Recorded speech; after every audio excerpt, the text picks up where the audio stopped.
Meus amigos, minhas amigas, permitam-me começar o nosso podcast diário de hoje.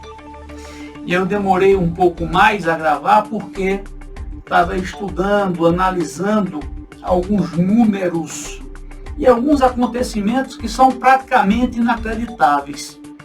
Primeiro, eu quero que vocês assistam esse vídeo do ministro Alexandre de Moraes falando sobre democracia no Brasil. Reafirmo minha independência, meu compromisso com a Constituição e minha devoção às liberdades individuais. O nascimento de uma nação apontava que o desejo interno por liberdade na alma de cada ser humano alcança seu mais amplo significado na liberdade individual e intelectual, na liberdade de pensamento, na liberdade de expressão, na liberdade de crença e cultos religiosos, na liberdade de escolha, afirmando que parece que há um desejo palpitante, parece que há um desejo interno por liberdade na alma de cada ser humano. Está lá, no início, pode não se manifestar, mas finalmente a liberdade rompe. Os homens percebem que a liberdade é fundamental e que roubar a liberdade de um homem é tirar-lhe a essência de sua humanidade. Tirar-lhe a liberdade é roubar-lhe algo da imagem de Deus. E digo eu, desaparecendo a liberdade, desaparecerá o debate de ideias, a participação popular nos negócios políticos do Estado, quebrando-se o respeito ao princípio da soberania popular. Uma nação livre só se constrói com liberdade, e a liberdade só existirá onde houver um Estado democrático de direito, que por sua vez nunca será sólido sem a existência de um poder judiciário autônomo e magistrados independentes, e um Supremo Tribunal Federal imparcial, para que possa exercer a sua grave função de guardião da Constituição e das leis e garantidor da ordem na estrutura governamental republicana, com irrestrita possibilidade de debates de ideias e respeito à diversidade. Esse é o Supremo Tribunal Federal que acredito, defensor das liberdades. Esse é o Poder Judiciário que acredito. Esse é o meu compromisso, senhoras e senhores senadores. Não me parece que este que falou agora há pouco é o mesmo Alexandre de Moraes que já mandou prender jornalistas, um ex-deputado Roberto Jefferson, Daniel Siqueira, por criticarem o Supremo Tribunal Federal. Outro dia eu assisti um vídeo de Alexandre de Moraes por conta de uma charge que fora feita contra um senador, e o senador entrou na justiça, sobretudo no STF, para processar o chargista. E as palavras de Alexandre foram: quem não quiser ser criticado, não saia de casa, não seja homem público. Foi isso que Alexandre de Moraes disse, e eu assisti a esse julgamento. Não estou aqui defendendo o Bolsonaro, muito menos Lula nem Ciro Gomes. Eu estou defendendo o direito de cada um ter a liberdade. Voltaire dizia o seguinte: posso não concordar com uma linha ou com uma fala sua, mas defenderei o direito de você dizer até a morte. E reparem que o Supremo Tribunal Federal, que poderia estar debruçado em processos muito, mas muito complicados, eles não.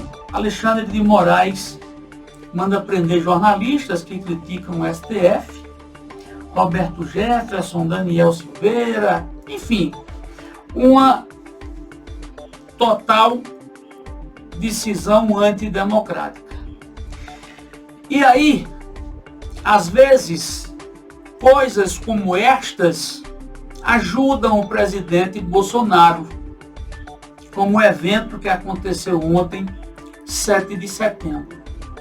Mas aí eu vou a um dado importante para vocês perceberem que aquele ato não representou os brasileiros, muito menos a maioria dos brasileiros.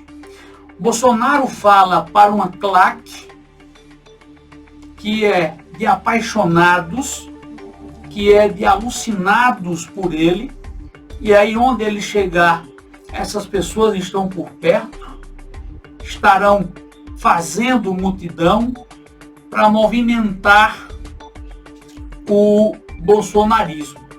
Eu fiz umas contas aqui, o Brasil hoje tem 213 milhões de habitantes. E esses 213 milhões de habitantes, eles são adultos. E em todas as pesquisas, Ibope, Datafolha, seja qualquer ela, Bolsonaro aparece no mínimo com 30% dos votos dos brasileiros. 30% em cima de 213 milhões de habitantes, Bolsonaro tem 66 milhões de aliados. E aí eu lhe pergunto, desses 66 milhões que hoje preferem Bolsonaro, quantos foram às ruas ontem? Será que foi ao menos 5% dessa população? Ou foram bolsonaristas doentes, daqueles que matam e morrem por Bolsonaro, daqueles que, se Bolsonaro for pego estuprando uma pessoa na praça, uma criança, eles continuarão a defender Bolsonaro e dizer que isso não é verdade, que é uma mentira, tá? Então, vamos aos números. Vou repetir, 66 milhões de brasileiros admiram Bolsonaro. E números bem menores ontem foram as urnas. Só que o presidente esqueceu de falar para a nação. Ele não é presidente apenas daqueles que ali estavam. Ele preside um país. Ele preside o Brasil. E aí não é um Brasil de 66 milhões de habitantes. Ele administra um Brasil de 213 milhões de adultos. E ele ontem fala para a claque dele, porque sabe que a claque, a militância efetiva, sai empolgado dos eventos, inclusive gastando o dinheiro do nosso povo, colocando toda à disposição a estrutura presidencial, helicóptero, avião da FAB, seguranças, enfim. Mas eu não tiro o direito de Bolsonaro de fazer essa manifestação democrática, diferente de muitos que disseram, inclusive eu rodei um vídeo aqui, que ia ser baderna, que ia ter tiro, que ia ter... Não. Foi uma movimentação extremamente tranquila, extremamente ordeira, mas não representa nem de longe a maioria do povo brasileiro.